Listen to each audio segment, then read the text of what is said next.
আজকের সভার প্রধান আকর্ষণ আমাদের সকলের প্রিয় জনাব মাহির চৌধুরী। কারা কারা লাইফে চাকরি করতে চাও? হাত তোলো। তোমরা তিনজন চাকরি না করে কি করতে চাও?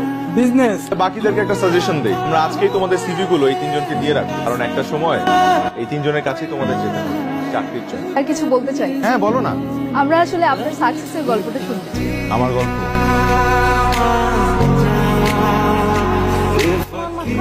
বিজনেসের চিন্তা কেন? তুমি নিজে চাকরির জন্য ট্রাই করলে কি হয়? আমি চাকরির জন্য কেন ট্রাই করবো? আমি তো চাকরিই করবো।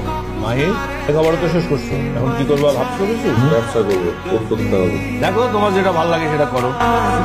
ম্যাচ খারাপ? বাবা আমার বিয়ে নিয়ে খেপছে। কেন খেপছে? আচ্ছা কি করতে হবে আমাকে সেটা বলো। তুমি জানো না কি করতে হবে? বাবা চাকরিজীবী ছেলে ছাড়া কিচ্ছু বুঝে না। এটার উপর রাখবেন? তোমাকে কিভাবে ছুড়ে ফেলতে পারবো না। ভালোবাসো আমাকে। দেখো তুমি বোতলটা ছুঁড়ে ফেললা আর কোত্থেকে একটা টোকায় এসে উঠায় নিয়ে গেল। ব্যাপারটা আমার একটু ভেতরে ঢুকে দেখতে হবে। তুমি কি এখন ভাঙারি বিজনেস শুরু করতে চাচ্ছ? করতেও পারি। ভাইয়া, আমি যদি এই বিজনেসটা করতে চাই আপনি আমাকে হেল্প করবেন? অফকোর্স হেল্প করবো। থ্যাংক ইউ ভাইয়া। আচ্ছা এখানে 50,000 আছে আর বাকি টাকা আমি ব্যাংকে দিয়ে দিতেছি, মাল পৌঁছানোর লগে লগে পাই যাবেন। হ্যালো, আরে কি ব্যাপার, ফোন ধরতেছো না কেন? আরে কাজের মধ্যে ব্যস্ত। একটা নতুন ব্যবসা শুরু করলে কত ঝামেলা তুমি তো বুঝবা না। এখন পর্যন্ত জানলামই না কিসের বিজনেস করতেছো। রাখি দিলে আমি তো ব্যবসার উদ্বোধন দিতে যাবো না। এত লেখাপড়া করে হাসি কিনা ভান্ডারির ব্যবসা পাইছে কি করবো? তুই নাকি ঢাকা যায় আজকারাবের ব্যবসা দিছস। কি মাহির ভাই, আপনি বলে ভাঙ্গারি ব্যবসা শুরু করছেন? কেন শুরু কর বাবা, আমার 2 মিনিট সময় দাও, জনের আসার কথা। আসো। মাহির, এটা তোমার সারপ্রাইজ ছিল? হ্যাঁ। আমার আগে সন্দেহ হয়েছিল তুমি এমন কিছুই করবে। কেন তুমি খুশি হও নাই? খুশি হয়েছি। আচ্ছা শোনো, বাবা তোমাকে বলছে দেখা করতে। কেন? আমি বাবাকে তোমার কথা বলছি, বাবা তাই বলছে তোমাকে দেখা করতে। তুমি তো বাড়ির সাথে একসাথে পড়তে, তাই না? জি। গ্রাজুয়েশন তো শেষ, এখন কি করার কথা ভাবছো? ব্যবসা। ব্যবসা? কি ব্যবসা করার কথা ভাবছো? নেটফ্লিক্স এক্সপোর্টের বিজনেস। নেটফ্লিক্স মানে হচ্ছে জানি ওটা খেয়ে যেও।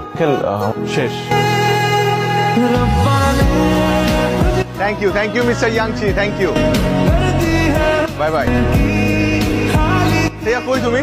আশায় গুড নিউজ আছে, চাইনিজ ডিলারদের সাথে সবকিছু কনফার্ম হয়ে গেছে। দেখা করতে পারবো আমার সাথে এখন? আমার বিয়ে ঠিক হয়ে গেছে মাহির। বাবাকে কত করে বুঝাইলাম, শুনতেই চাইলো না। ওর থেকে এক ইঞ্জিনিয়ার ছেলে ধরে আনছে। আমি তো তোমাকে কতবার বললাম চাকরিজীবী ছেলে ছাড়া আমাকে বিয়ে দিবে না। আরে আমার মনে হয় কি জানো, এই বিয়েতে তোমার বেশি একটা অমত নাই। আমার কিছু ভালো লাগতেছে না, আমার অস্থির লাগতেছে। অস্থির লাগতেছে তোমার? আচ্ছা তোমার আমি একটু হেল্প করি। যে ছেলেটার সাথে তোমার বিয়ে ঠিক হয়েছে না, ছেলেটারই বিয়ে করে ফেলো। রিলিফ লাগতেছে না এখন? মাহির, আর কখনো আমি তোমাকে ফোন করবো না। ভালো থাকবে।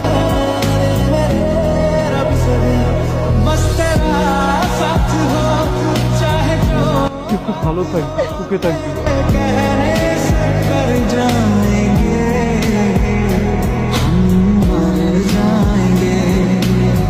আর এরপরের কাহিনী তো সবারই জানা। আজকে আমি মাহির গ্রুপ অফ ইন্ডাস্ট্রিজ এর মালিক। জি বলেন। স্যার, আমাদের একটা ভুল হয়েছে। আজিম সাহেবের কোনো দোষ নেই। হোয়াট?